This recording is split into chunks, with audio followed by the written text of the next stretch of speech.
కానీ ఇప్పుడు క్రీస్తు యొక్క మాటలను భుజించేటువంటి సమయం విలువైనటువంటిది, ప్రాముఖ్యమైనటువంటిది.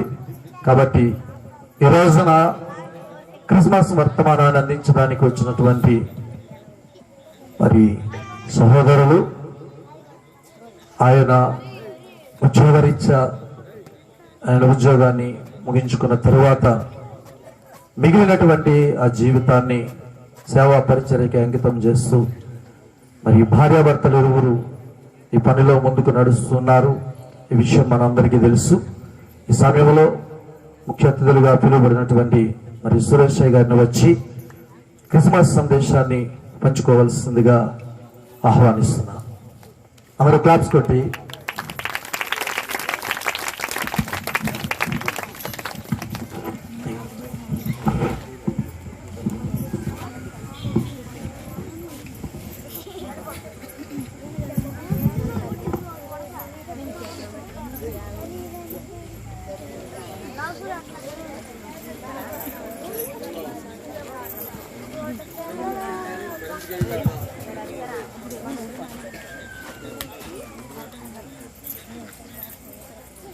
దేవుని నామానికి వందనాలు.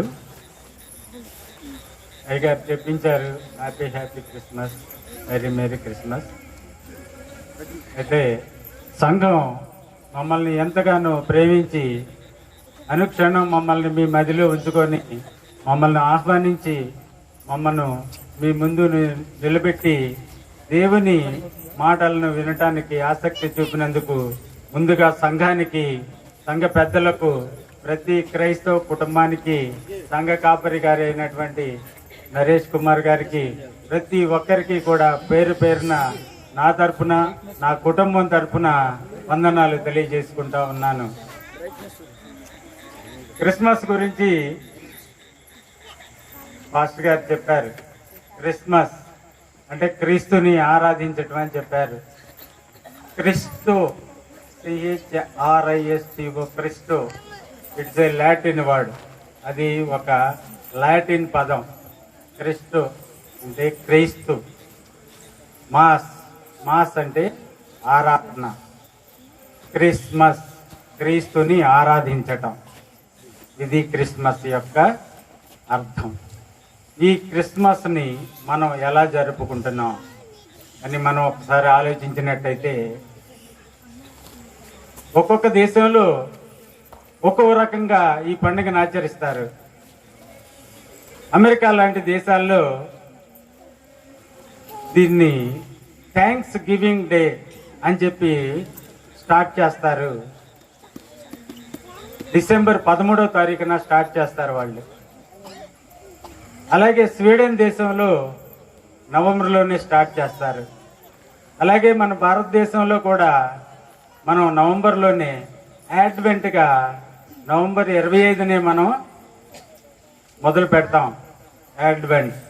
యాడ్వెంట్ మీన్స్ అరైవల్. అరైవల్ అంటే ఒక విమానం వచ్చింది, అరైవల్ అంటారు, అంటే రాక. అడ్వెంట్ అంటే అరైవల్, రాక అంటే మన ముందుకు వచ్చినది అని మనం తెలుగులో అర్థం చేసుకోవాలి. మన ముందుకు వచ్చినటువంటి, ఆరంభించినటువంటి, మొదలు పెట్టినటువంటి రోజు ఇది. మనం క్రైస్తవులుగా ఆరాధించుకునేటప్పుడు ఆరాధనకి మొదలైన రోజు, క్రీస్తుని మనం ఆరాధించటానికి మొదలు పెట్టిన రోజు. ఆ రోజు మొదలుకొని మనం క్రీస్తు జన్మించిన రోజు వరకు మనం ఆరాధిస్తానే ఉంటాం. అయితే మనం అంతవరకే ఆరాధించాలా అంటే కాదు అని ప్రతి క్రైస్తవుడు అనుకోవాలి. ఎందుకంటే క్రైస్తవుడికి ప్రతిరోజు కూడా క్రిస్మసే. ఎందుచేతనంటే దేవుని కృప మన మీద ఒక కొలమానం లేదు. ఇంతవరకు ఉంది, ఒక అంగుళం ఉంది, లేదు 2 అంగుళాల వరకు ఉంది, లేదు మాకు ఒక 1000 రూపాయల వరకు ఇచ్చారు, లేకపోతే మాకు ఒక ఇంటి వరకు ఇచ్చారు, లేదు మాకు ఒక పొలం 1 ఎకరం వరకు ఇచ్చారు అనేది కొలమానం లేదు. ఎందుకు కొలమానం లేదు అని మనం ఆలోచించినట్టయితే వాక్యమే చెప్తుంది. ఎవని క్రియలు చొప్పున వారికి ప్రతిఫలము ఇయ్యబడును. ఎవని క్రియలు, మన క్రియలు, మన ఆలోచనలు, మన తలంపులు, మనకి దేవునిలో ఉన్నటువంటి భక్తి శ్రద్ధలు, విధేయత, వీటన్నిటి మీద కూడా ఆధారపడి ఉంటది. కాబట్టి క్రైస్తవుడు ప్రతిదినం కూడా క్రిస్మస్ గానే ఆరాధించాలా అని మనకి వాక్యం బోధిస్తా ఉంది. అయితే క్రిస్మస్ మనం చూస్తా ఉన్నాం. అయితే దేవుడు మనకి ఎన్నో క్రిస్మస్లు ఇచ్చారు. ఈ క్రిస్మస్లన్నీ కూడా మనం ఎంతో ఆనందంగా జరుపుకుంటా ఉన్నాం. ఎన్నో క్రిస్మస్లు దేవుడు ఇచ్చారు. ఈ క్రిస్మస్ను కూడా దేవుని కృప వల్ల మనకు దొరికింది. ఈ క్రిస్మస్లో మనం ఎన్ని ఆటంకాలని మనం తట్టుకొని మనం ఇక్కడికి వచ్చాం అని ఆలోచించినట్టయితే, గత సంవత్సరంలో ఎన్నో వరదలు వచ్చినాయి, తర్వాత ఎన్నో భూకంపాలు వచ్చినాయి ప్రపంచం అంతా. అంటే మనకు జరగకపోవచ్చు, మనకు సంభవించకపోవచ్చు. ఇక్కడ ప్రపంచం అంతా కూడా ఎన్నో చోట్ల ఎన్నో రకాలైనటువంటి ప్రమాదాలు జరిగినాయి. పడవ మునకలు జరిగినాయి. బాగా వెళ్తున్నటువంటి పడవ మునిగిపోయింది గోదావరిలో. ఇలాంటి ప్రమాదాలు కూడా ఎన్నో జరుగుతూ ఉన్నాయి. లెబనాన్ క్రైస్తవ దేశం, అందరూ క్రైస్తవులే లెబనాన్లో. ఆ లెబనాన్లో ఒక పెద్ద ఓడ సడన్ గా పేలిపోయింది, విస్ఫోటనం చెందింది. ఏంటయ్యా కారణం అంటే, ఆ దేశానికి ఇంకొక దేశం వాళ్ళు డబ్బులు ఇవ్వాల్సి, ఆ డబ్బులు ఇవ్వకుండా ఏం చేశారంటే, ఆ డబ్బుల బదులు ఫర్టిలైజర్స్ కొన్ని వాళ్ళకు పంపించారు. ఫర్టిలైజర్స్ అంటే మనం ఎరువులకి వాడతాం, మనం పొలాల్లో మందులకు వాడతాం, వాటికి ఉపయోగించేది అనమాట.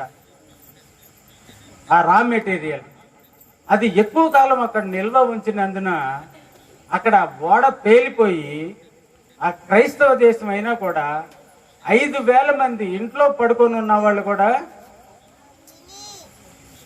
క్షతగాత్రులయ్యారు. అద్దాలు పగిలిపోయి ఒంటి నిండా గుచ్చుకుపోయినాయి. చంటి పిల్లలు అక్కడికక్కడే చనిపోవటం కూడా జరిగింది. ఇలాంటి ఎన్నో విపత్తులు జరుగుతూ ఉన్నాయి. ఇన్ని విపత్తులు దాటుకొని దేవుడు మనకి ఒక మంచి క్రిస్మస్ని మళ్ళీ దయచేశారు. ఈనాడు మనం సెమీ క్రిస్మస్ని జరుపుకుంటున్నాం. రేపు మనం ఇంకొక క్రిస్మస్ని కూడా జరుపుకుంటాం. ఇవన్నీ కూడా దేవుని కృప వల్లనే మనకు జరిగినాయి. వీటన్నిటికి మించి ఈ సంవత్సరంలోనే మేము లెంట్ మెసేజ్, నేను అమ్మగారు 20వ తారీఖు, 21వ తారీఖు, 22వ తారీఖు మేము మెసేజ్ ఇవ్వటం జరిగింది. దాని తర్వాత 23వ తారీఖు నుంచి, మార్చి 23 నుంచి లాక్డౌన్ అన్నారు. చివరి మెసేజ్ మాదే. దేవుడు మమ్మల్ని ఆ విధంగా వాడుకున్నాడు.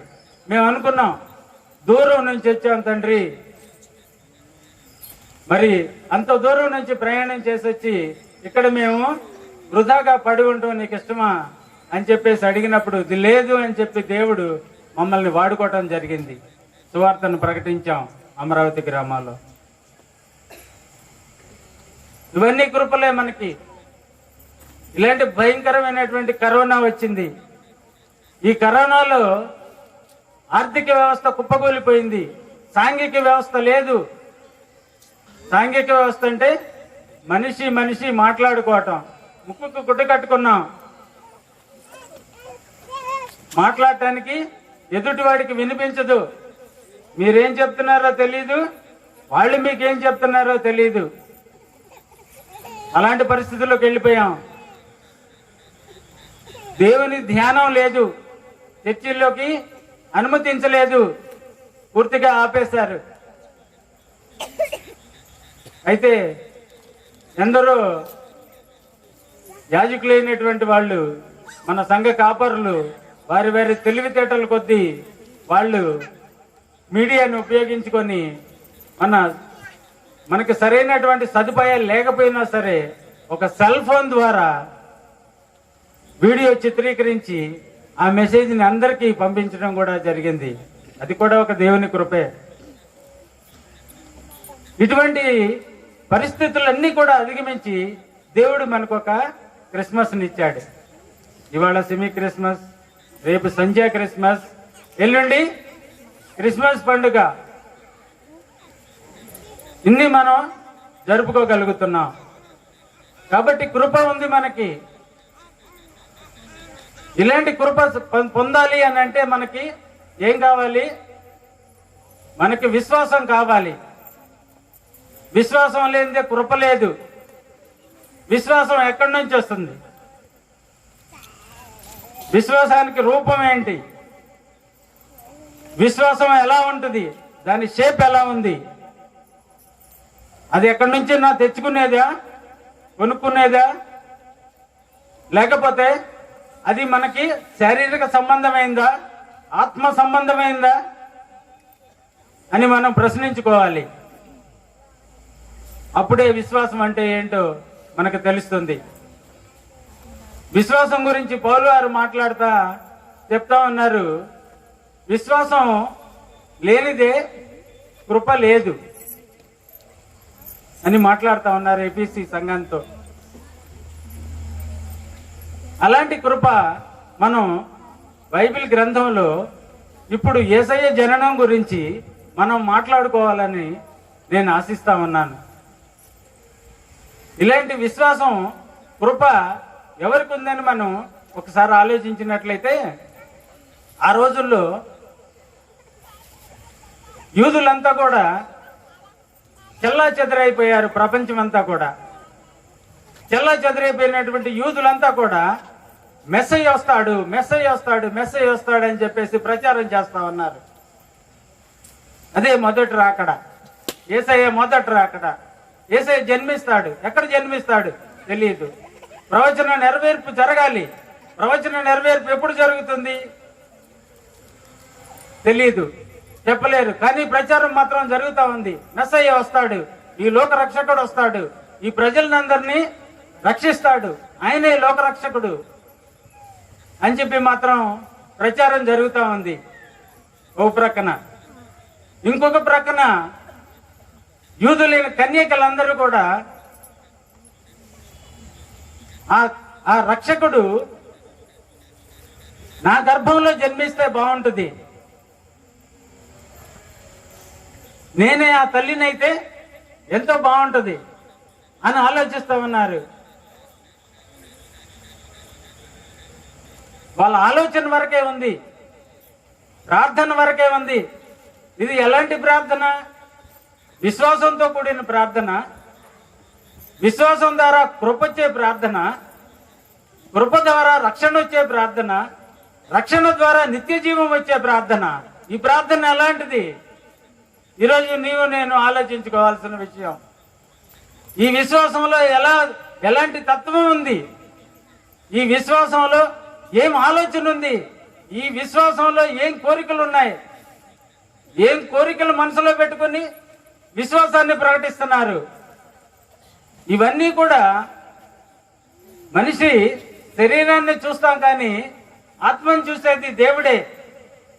ఆయన ఒక్కడే మన ఆత్మని, మన ఆలోచనల్ని గ్రహించగలిగిన వాడు. అయితే ఈ స్త్రీలంతా కూడా ఇలాగ ఆలోచిస్తా ఉన్నారు. మరొక ప్రక్కన యూదులంతా కూడా ఆ కాలంలో వాళ్ళు ఏం చేస్తున్నారంటే, గ్రీసు దేశంలో వాళ్ళకి అప్పటికి దొరికినటువంటి బైబిల్ గ్రంథం హెబ్రీ భాషలో ఉంది. ఈ హెబ్రీ భాషలో ఉన్నటువంటి గ్రంథాన్ని వాళ్ళు తర్జుమా చేశారు గ్రీకు భాషలోకి. ఎందుకంటే వారి దేశం అంతా కూడా దాన్ని ప్రచురం చేయాలనేటటువంటి ఉద్దేశంతో. ఏ విషయాలు ప్రచురం చేశారు అంటే, ఈ పాత నిబంధన గ్రంథంలో ఉన్నటువంటి ఈ ప్రవచన నెరవేర్పులన్నీ కూడా వాళ్ళు ప్రచారం చేశారు. ఇవన్నీ కూడా మనకి బైబిల్ గ్రంథంలో దొరకపోవచ్చు. ఎందుకంటే ఇవన్నీ కూడా వేరు గ్రంథాలను చదివి తెలుసుకొని ఎక్కడెక్కడ ఏమేమి ఉన్నాయని వాటినన్నింటినీ కూడా క్రోడీకరించి ఒక చోట కంపైల్ చేసి తీసుకొచ్చినటువంటి విషయాలన్నమాట ఇవి. వీళ్ళంతా కూడా ఏదో రకంగా దేవుని గురించి వాళ్ళు చెప్పాలనేటువంటి ఆశ వారిలో ఉంది.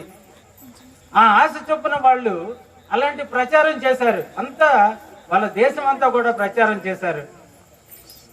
అంత మాత్రమే కాదు, అలెగ్జాండ్రియా ప్రాంతంలో అలెగ్జాండరు ప్రపంచ విజేత మనకు తెలుసు. గ్రీసు దేశంలో ఆ అలెగ్జాండరు ఆయన ప్రపంచ విజేత. ఆయన దారులు లేని దగ్గర కూడా ఆయన దారులు సృష్టించి ఆయన రహదారులు ఏర్పరిచి ఆ దారిలో గుండా ఆయన సైన్యాన్ని నడిపాడు. అది కూడా దోహదపడింది ఈ ప్రచారానికి. ఆ సంస్కృతి, ఆ ఆచారం దాని ద్వారా కూడా వ్యాప్తి చెందింది. ఇలాంటి రోజులు జరుగుతూ ఉన్నాయి. కానీ తెలియదు, మెస్సయ్య గురించి తెలియదు, యేసయ్య తెలియదు, యేసయ్య ఎక్కడ జన్మిస్తాడో తెలియదు, ఎక్కడ పుట్టబోతున్నాడో తెలియదు. కానీ ప్రవచన నెరవేర్పు గురించి మాత్రం ప్రతి హృది, ప్రతి మది ఎదురు చూస్తా ఉంది. హృది అంటే హృదయం, ప్రతి మది అంటే ప్రతి ఆలోచన, ప్రతి వారి మనసు కూడా ఎక్కడ ఎక్కడ ఎక్కడ అని ఆలోచిస్తా ఉన్నారు. అలాంటి సమయంలో ఆకాశంలో ఒక తార వెలిసింది. అదే ఆ తార పేరు, ఆ స్టార్ పేరు బెతుస్సా. ఆ తార పేరు బెతుస్సా, ఆ నక్షత్రం పేరు బెతుస్సా. ఈ నక్షత్రం జ్ఞానులకు త్రోవ చూపింది. ఎక్కడికి త్రోవ చూపింది? యేసయ్య జననం ఎక్కడైతే జరిగిందో అక్కడికి త్రోవ చూపింది. ఆ కాలంలో దేవుడు మనుషులకి ఒక సందేశం పంపించాలంటే ఆ కాలంలో దేవుడు దేవదూతలను ఉపయోగించుకున్నారు, యాజకులను ఉపయోగించుకున్నారు, ప్రవక్తలను ఉపయోగించుకున్నారు. అదే క్రమంలో గొల్లలకు శుభవార్త తెలియజేశారు. ఇప్పుడు మన పిల్లలు చెప్పారు, సువర్తమానం తెలియజేశారు గొల్లలకి దేవదూతలు. పరలోక సైన్య సమూహం దిగి వచ్చింది. సర్వోన్నతమైన స్థలములలో దేవునికి మహిమ, ఆయనకిష్టులైన వారికి భూమి మీద సమాధానము కలుగునుగాక అని ప్రచురం చేశారు. ఈ వార్తతోటి, ఈ సువర్తమానంతో అందరూ కూడా యేసయ్య దగ్గరికి పరుగు తీశారు. ఎక్కడున్నారు యేసయ్య? దావీదు పట్టణంలో, దావీదు పురములో. వారిదే ఆ సత్రం. ఏంటి ఈయన డిఫరెంట్ గా చెప్తున్నాడు, వారిదే ఈ సత్రం అని అనుకుంటున్నారా? అవును, ఇది నిజమే. దావీదు జన్మించినటువంటి స్థలం అది. దావీదు అన్నదమ్ములు, ఆయన కంటే పెద్దవారు, యెషయా ఆయన తండ్రి, 8 కుమారులు, వాళ్ళు అంతా పుట్టి పెరిగినటువంటి ప్రదేశం అదే, ఆ సత్రమే. చివరికి యేసయ్యని జన్మించటానికి ఆ సత్రంలోనికి కొని తీసుకురాబడింది. ఎక్కడి నుండి? గలిలయలోని నజరేతు నుండి యూదయలోని బెత్లెహేము వరకు నడిపించింది. 120 కిలోమీటర్లు. నేను చూశాను ఎంత దూరం ఉంటుంది బహుశా అక్కడి నుంచి ఇక్కడికని. మ్యాపింగ్ చేస్తాను. మ్యాపింగ్ చేస్తే 120 కిలోమీటర్లు అని చూపిస్తా ఉంది. అంత దూరం గాడిద మీద ప్రయాణం చేశారు. ఎన్ని శ్రమలకు ఓడ్చారు. మనం కిలోమీటర్ నడవాలంటే బండి కావాలంటాం. ఆ దావీదుపురంలోనికి, వారి సత్రంలోనికే నడిపించింది. కానీ యేసయ్యకి వారి సత్రంలోనే ఆయనకి తావులేదు. ఆయనకి చోటు లేనందున పశువుల పాకలో ఉన్నటువంటి తొట్టిలో ఆయన్ని పొత్తిగుడ్డలతో చుట్టబడినటువంటి ఆ శిశువును పరుండబెట్టాను. చదివాం కదమ్మా. ఎలాంటి పరిస్థితి వచ్చిందో చూసారా? ఆయన మహారాజు ఇంట్లో పుట్టలేడా? ఆయనకి స్థలం దొరకదా అని అంటే మనం దొరుకుతుంది. కానీ ఆయన లోక రక్షకునిగా మనల్ని రక్షించటానికి ఆయన తండ్రి కుమారునిగా ఇక్కడికి పంపించినట్టుగా మనం చూస్తా ఉన్నాం. అయితే ఇక్కడ మనం ఆలోచించాల్సిన విషయం ఏంటంటే, దేవుడు ఎవరిని ఎన్నుకున్నారంటే మరీ తల్లిని ఎన్నుకున్నారు.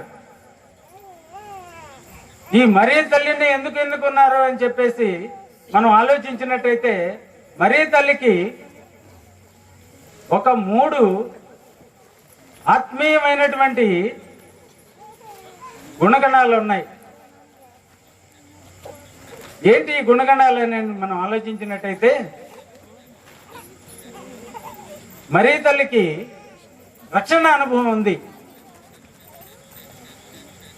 మరీ తల్లికి రెండవ ఆత్మీయ అనుభవం ఏంటంటే దేవుని చిత్తానికి లోబడింది. లూకా 1-2 అధ్యాయాల్లో మనం చదువుకున్నాం. అలాగే మూడవదిగా పరిశుద్ధాత్మ నింపుదల ఉంది. పరిశుద్ధాత్మని నిండుకొనింది అయి ఉంది. ఎలిజబెత్తును కలిసినప్పుడు మరీ తల్లి ప్రవచించింది. మరీ తల్లిని చూసినప్పుడు ఎలిజబెత్ గర్భంలో ఉన్నటువంటి శిశువు కదలాడింది. ఆ ప్రభావం అంతగా చూపింది. విశ్వాసంతో ఉన్నటువంటి మరీ తల్లి గురించి మనం లూకా 1వ అధ్యాయం 48వ వచనం చూస్తే, నా ఆత్మ నా రక్షకుడైన దేవుని యందు ఆనందించుచున్నది. చాలమ్మా.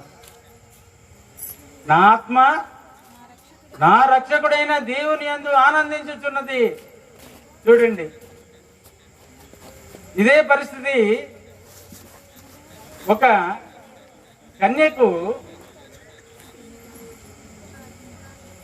ఎలాంటి పరిస్థితి అంటే ఇది చాలా సంక్లిష్టమైన పరిస్థితి. నేను ఆలోచించాను, ఇదే మనమైతే పారిపోతాం. యేసేపుకు ప్రదానం చేయబడింది.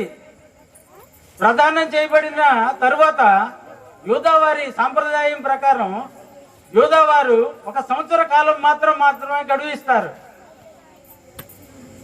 ఆ సంవత్సర కాలంలో వాళ్ళకి పెండ్లి అయిపోవాలి. ఆ సంవత్సర కాల పరిమితి వాళ్ళకి. ఈ సంవత్సర కాలంలో బిడ్డ పుడితే వారిని అదొక తప్పిదం కింద, అదొక నేరం కింద పరిగణించి వారు ఆ మనిషిని రాళ్లతో కొట్టి చంపుతారు. అది శిక్ష. అది తెలుసు. అయినా కూడా మరీ తల్లి విధేయతగా ఒప్పుకుంది. ఆ మాటకి, దూత చెప్పిన మాటని ఎంతో సాదరంగా ఆహ్వానించింది. ఆలోచించింది. అంత మాత్రమే కాదు, యేసేపు కూడా ఆమెకు సహకరించాడు. రహస్యంగా వెడనాడను అల్లాడు. అయినా కూడా అది మంచిది కాదని చెప్పి ఆ ఆలోచనను విస్మరించి ఆయన ఏకమనస్సుతో ఇద్దరు కూడా ఐక్యతగా ఒకే మాట మీద ఉన్నారు. అప్పుడు మాత్రమే ఇది జరిగింది. లేదంటే ఇద్దరిలో ఏ ఒక్కరైనా సరే విభేదించుంటే ఈ కార్యం జరుగుండేది కాదు. దేవునికి విధేయులయ్యారు, విశ్వాసాన్ని ప్రకటించారు, కృపను పొందారు. దాని ద్వారా వాళ్ళకి రక్షణ వచ్చింది. రక్షణ ద్వారా వాళ్ళ పాపాలన్నీ క్షమించబడ్డాయి. పాపాలు క్షమించబడ్డాయి కాబట్టే మరీ తల్లి గర్భాన యేసయ్య జన్మించగలిగాడు. మనం మన పవిత్ర గ్రంథమైన బైబిల్ ద్వారా మనం చూస్తే ఈ మనుషులకి కొన్ని అపోహలు ఉంటాయి, కొన్ని ఆలోచనలు ఉంటాయి, కొన్ని అనుమానాలు ఉంటాయి. ఇలాంటి అనుమానాలే కలిగిన వాళ్ళు మన దైవ గ్రంథంలో కూడా ఉన్నారు. మంచి వాళ్ళే, వాళ్ళంతా చాలా పెద్ద పెద్ద వాళ్ళు. వాళ్ళు ఎవరంటే శారా, మనోహ, సంసోన్ తండ్రి, తర్వాత జకర్యా. వీళ్ళ ముగ్గురు గురించి మనం ఆలోచించినట్లయితే, శారా పాలు తేనెలు ప్రవహించే దేశానికి నిన్ను నడిపిస్తానని యెహోవా దేవుడు చేసిన వాగ్దానాన్ని నమ్మి అబ్రహాం బయలుదేరారు. మమ్రే ప్రాంతానికి వచ్చారు. సింధూరు వనం దగ్గర కూర్చున్నారు. ఆయన కూర్చొని ఆయన దేవునితో సంభాషిస్తారు. అబ్రహాం విశ్వాసులకు తండ్రి, విశ్వాసులకు తండ్రిగా ఆయనకి పేరు. తండ్రితో ఆయన సంభాషిస్తా ఉన్నారు. ఆ సమయంలో ముగ్గురు మనుషులు దిగి వచ్చారు. ముగ్గురు మనుషులు దిగి వచ్చి ఆతిథ్యం ఇచ్చారు. ఆ ముగ్గురు మనుషులకి అబ్రహాం గారు. వారు వెళ్ళేటప్పుడు శారమ్మ ఎక్కడైనా అడిగారు. శారమ్మ భోజనం పెట్టింది కదయ్యా, మరి మీ ముగ్గురికి లోపల ఏం పనిలో ఉందో అనుకున్నాడు అబ్రహాం గారు. అనుకుంటున్నాను నేను, అది లేదులేండి బైబిల్లో, ఎక్కడుందో మరి లోపల అనుకున్నాడు. కానీ ఆవిడ తలుపు పక్కనే ఉంది. ఈ ముగ్గురు వెళ్తూ మరుసటి సంవత్సరం ఈ రోజుకి నీకు కుమారుడు కలుగుతాడని చెప్పారు. ఆ మాట విని లోపల శారా నవ్వింది. నేను శారీరకంగా బలముడిగిన దానిని, అబ్రహాం చూస్తే పండు ముసలి వృద్ధుడు, మాకు ఈ వయసులో పిల్లలా, ఈ సుఖం మాకు దక్కుతుందా అని చెప్పేసి మనసులో నవ్వుకుంది. కానీ దేవునికి తెలుసు, హృదయాంతరంగం ఎరిగిన వాడు మన దేవుడు. హల్లెలూయా. శారా నవ్వింది. కానీ దేవుడు ఇస్సాకు నీయకుండా మానాడా? మానలేదు. వాగ్దానం ఇచ్చినటువంటి దేవుడు గొప్పవాడు. వాగ్దానం ఇచ్చాడు కాబట్టి వాగ్దానాన్ని నిలబెట్టుకున్నారు. శారా నవ్వింది ఈ అపోహతోనే. కానీ మరియ నవ్వలేదు. మరియ విశ్వాసాన్ని ప్రకటించింది. మరియ విధేయతను ప్రకటించింది. మరియ ఎవరికి భయపడలేదు. రాళ్లతో కొట్టి చంపుతానంటే భయపడలేదు, లేకపోతే శిక్షలకు భయపడలేదు, లేకపోతే లోకానికి భయపడలేదు, నిందలకు భయపడలేదు. శారా అనుమానించింది, కానీ దేవుడు మానలేదు, ఇస్సాకుని ఇచ్చాడు. అలాగే మనోహ, సంసోన్ తండ్రి, సంసోన్ భార్యకి ఒక దేవదూత కనిపించి, నీవు గుడ్రాలవు, నీకు కుమారుడు కలుగుతాడు అని చెప్పింది. ఈ విషయం భర్తకొచ్చి చెప్పింది, ఇట్లా మనకి బిడ్డ కలుగుతాడని ఒక దేవదూత, ఒక మనుష్యుడు వచ్చి చెప్పాడని. మనోహకు అనుమానం వచ్చింది. ఏ మనుష్యుడు వచ్చాడు? మనుష్యుడా? కాదే అని చెప్పేసి దేవుణ్ణి ప్రార్థించాడు. అయ్యా, నీవే నిజంగా నాకు గనుక అలాంటి వర్తమానం పంపుంటే మరలా నాకు అలాంటి బిడ్డను నేను ఎలా పెంచాలో నాకు తెలియచేయమన్నాడు. మరలా దేవుడు మళ్ళీ ఆయన ప్రార్థన విని మళ్ళా ఇంకో మనిషిని పంపించాడు. ఆ బిడ్డను నాజీరు చేయాలి. నాజీరు చేయటం అంటే దేవునికి అప్పగించాలి. ఎలాగా? ఒంటి మీద మంగళ కత్తి పెట్టకూడదు, నాజీరు చేయబడాలా. అయితే ఇంకొక కండిషన్ ఉంది.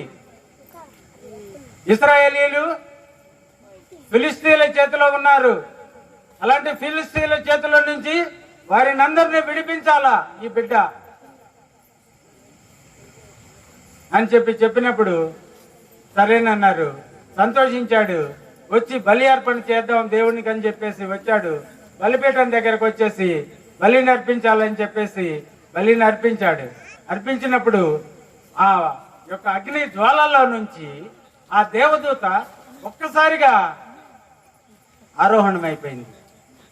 ఇదేంటి, దేవదూత ఆరోహణం అయిపోయింది, దేవుడేనా వచ్చింది నిజంగా అని చెప్పేసి అక్కడ మనోహ అధైర్యపడ్డాడు.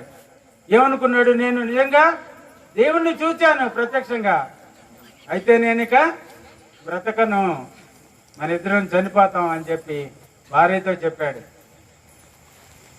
కానీ అలా జరిగిందా? మనోహ చనిపోయినట్టు ఎక్కడ లేదే. మనోహ భార్య చనిపోయినట్టు ఎక్కడ దైవ గ్రంథంలో ఎక్కడ లిఖించబడలా. వీరిద్దరికి సంసోను అనేటటువంటి ఒక బలాఢ్యుణ్ణి ఇచ్చాడు దేవుడు. పచ్చి గాడిద ఎముకతోటి 1000 మందిని హతమార్చాడు. అలాంటి బిడ్డని ఇచ్చాడు. కానీ ఈయన అనుమానపడ్డాడు, మీ ఇద్దరం చనిపోతాం. ఇలాంటి అనుమానాలే ఉంటాయి మానవులకి. ఇలాంటి అనుమానాలు, విశ్వాసం లేనటువంటి క్రియ జరుగుతుంది మనసులో. ఇలాంటి క్రియలకి నీవు నేను తావిస్తే దాన్ని విశ్వాసం అంటామా? దాన్ని విశ్వాసం అనరు. దానిలో నుంచి కృప రాదు, దానిలో నుంచి రక్షణ రాదు, రక్షణలోంచి నీ పాపాలు క్షమించబడవు, నిత్య జీవానికి దారి లేదు, నరకాగ్నే. అలాగే చూస్తే జకర్యా విషయానికి వస్తే, జకర్యా ఒక యాజకుడు అయ్యుండి ఆయన ఒక ప్రక్కన దేవుని యొక్క సేవ చేస్తున్న సమయంలో, ధూపం వేస్తున్న సమయంలో కుడి ప్రక్కన ఒక దేవతతో నిల్చుని ఉండి, నీ భార్య ఎలిజబెత్కి ఒక బిడ్డని దేవుడు ఇవ్వబోతున్నాడు అని చెప్పినప్పుడు ఆయన వెంటనే ఏమనాలి? విశ్వాసాన్ని ప్రకటించాలా? విశ్వాసాన్ని ప్రకటించలా. పేరు కూడా చెప్పారు, ఆ బిడ్డ పేరేంటో కూడా చెప్పారు ఆ దేవదూత. అయినా కూడా విశ్వాసాన్ని ప్రకటించక మౌని అయి ఉన్నాడు. దానికి ప్రతిఫలం ఏంటో తెలుసా? ఆయన బిడ్డ పుట్టి, ఆయన బిడ్డకు యోహాను అని పేరు రాసేవారు కూడా ఆయన నోరు తెరవబడలేదు, మూగవాడయ్యాడు. ఇది ప్రతిఫలం. విశ్వాసం ద్వారా కృప వచ్చిందా? లేదు. కృప ద్వారా రక్షణ కలిగిందా? లేదు. కానీ మరియ తల్లి అలా చేయలేదు. విశ్వాసాన్ని ప్రకటించింది, కృపను పొందింది. భర్త యోసేపు కూడా సహకరించాడు. వారికి దేవపుత్రుడైనటువంటి తండ్రి ప్రసాదించినటువంటి బిడ్డ యేసయ్య, ఇన్ఫాంట్ జీసస్, ఆయనకు అనుగ్రహించబడ్డాడు. చూసారా ఒకరికొకరికి ఎంత తేడా ఉందో. చిన్న అవిశ్వాసం వలన వాళ్ళ ఆలోచనలన్నీ కూడా పతనమైపోయినాయి వాళ్ళు. కానీ దేవుని మాట మాత్రం, దేవుని వాగ్దానాన్ని మాత్రం నిలబెట్టుకున్నాడు దేవుడు. మరి తల్లిలాగే హన్నా కూడా విశ్వాసం పొందింది, విశ్వాసం నుంచింది. ఎంతటి విశ్వాసం అంటే ఆలయంలో ఏలీ వచ్చి చూసి, యాజకుడు చూసి, ఏంటి ఈమె మత్తురాలై ఉందని చెప్పేసి అనుమానపడేటంతగా తను దేవునిలో లీనమైపోయి, అయ్యా నన్ను అంటున్నారు, నేను అవమానపడుతున్నాను, నా అవమానాన్ని తీసివేయమని దేవుణ్ణి బ్రతిమలాడుకుంటే దేవుడు ఒక మహా గొప్ప ప్రవక్త అయినటువంటి సమూయేలుని ఇచ్చాడు. రాజుల్ని అభిషేకించేటటువంటి సమూయేలుని ఇచ్చాడు. హన్నా సరిపోయింది మరీ తల్లికి. మరీ తల్లి హన్నా విశ్వాసాలను ప్రకటించే బిడ్డలు కనుకనే వారికి అలాంటి బిడ్డల్ని దేవుని ప్రసాదించాడు. ఈరోజు మన క్రిస్మస్ సందేశం అదే. దేవుని యందు విశ్వాసం ఉంచాలా.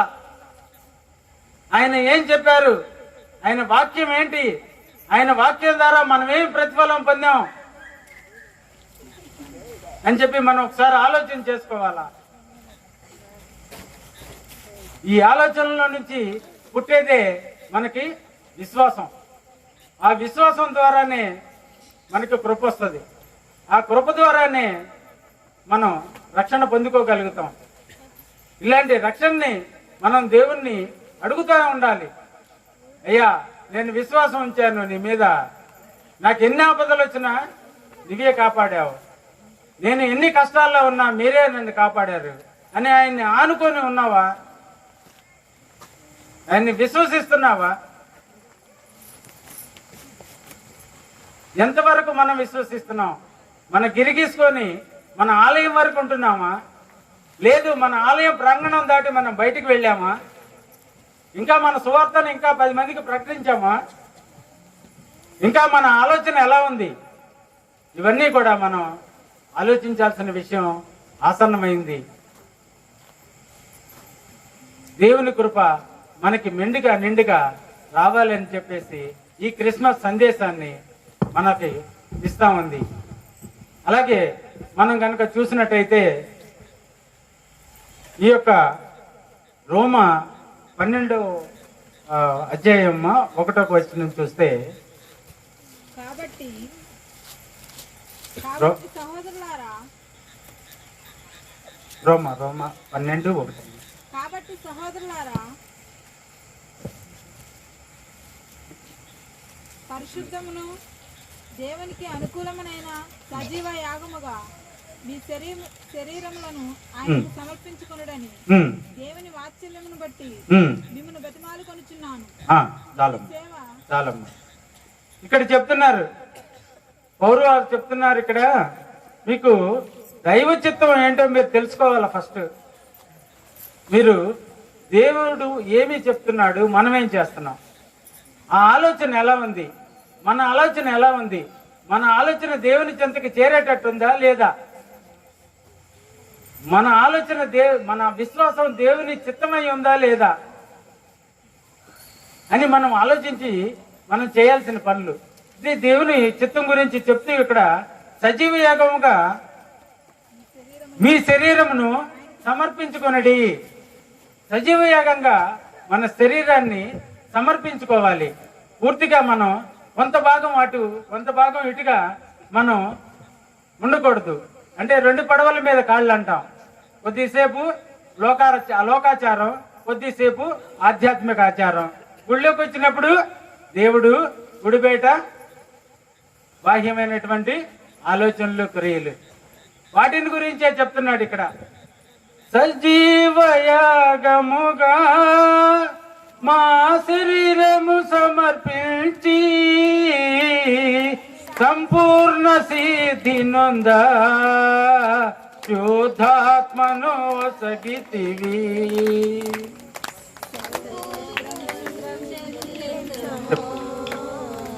స్తుతి స్తోత్రం చెల్లించము, స్తోత్రం చెల్లించము, స్తుతి స్తోత్రం చెల్లించము.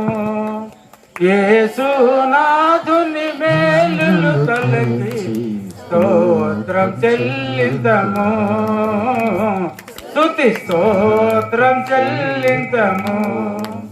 సియోను మార్గములో పలు శోధనలు రాగా, సియోను మార్గములో పలు శోధనలు రాగా, సాతాన్ని జయించుటకు విశ్వాసము నీచితివి. సాతాన్ని జయించుటకు విశ్వాసము నీచితివి. స్తోత్రం చెల్లింతము, స్తుతి స్తోత్రం చెల్లింతము. యేసునాథుని మేలులు తలంచి స్తోత్రం చెల్లింతము, స్తుతి స్తోత్రం చెల్లింతము. సిలువను మోసికొని సువార్తను చేపట్టి, సిలువను మోసుకొని సువార్తను చేపట్టి యేసుని వెంబడింప ఎంత భాగ్యము నిశ్చితివి. యేసుని వెంబడింప ఎంత భాగ్యము నిశ్చితివి. స్తోత్రం చెల్లింతము, స్తుతి స్తోత్రం చెల్లింతము. పాడెదా హల్లెలూయా మరణాత, పాడెదా హల్లెలూయా మరణాత హల్లెలూయా, పాడెదా హల్లెలూయా మరణాత హల్లెలూయా ప్రభు యేసుకు హల్లెలూయా. సర్వపాడదా హల్లెలూయా ప్రభు యేసుకు హల్లెలూయా. స్తోత్రం చెల్లింతము, స్తుతి స్తోత్రం చెల్లింతము. యేసు నాదుని మేలులు తలంచి స్తోత్రం చెల్లింతము. కనుక మనం క్రైస్తవులంగా మనం ఈ క్రిస్మస్ పండుగ యొక్క ఉపదేశమైనటువంటి విశ్వాసము, కృప పొంది ప్రభుకి మన జీవితాలను అర్పించుకొని మనం కూడా అలాంటి నిత్యమైన జీవితానికి బాట వేసుకొని మనం ప్రతి క్రిస్మస్ ని ఇలాగా ఆనందోత్సవాలతో జరుపుకొని సంఘం అంతా అభివృద్ధి చెందాలని ఆకాంక్షిస్తూ అందరి దగ్గర సెలవు తీసుకుంటున్నాను. మరొకసారి అందరూ happy Christmas, merry Christmas, happy Christmas, merry Christmas, happy Christmas, merry Christmas, merry Christmas, happy Christmas, merry merry Christmas, happy happy Christmas, merry merry Christmas. Happy happy Christmas. Thank you all. దేవుని పరిశుద్ధమైన నామానికి మహిమ కలుగునగాక. ఆమేన్. అయ్యగారు అయితే చాలా విషయాలు చెప్పాలని prepare అయ్యారు, కానీ మనకున్నటువంటి ఇంకా చాలా కార్యక్రమాలు ఉన్నాయి కాబట్టి మరి సమయాన్ని ఆలోచన చేసుకుని మరి క్లుప్తంగా క్రిస్మస్ యొక్క సందేశాన్ని వివరించినటువంటి సురేష్ అయ్య గారికి మరి కుటుంబానికి కూడా ప్రభునామంలో నా హృదయపూర్వక వందనాలు.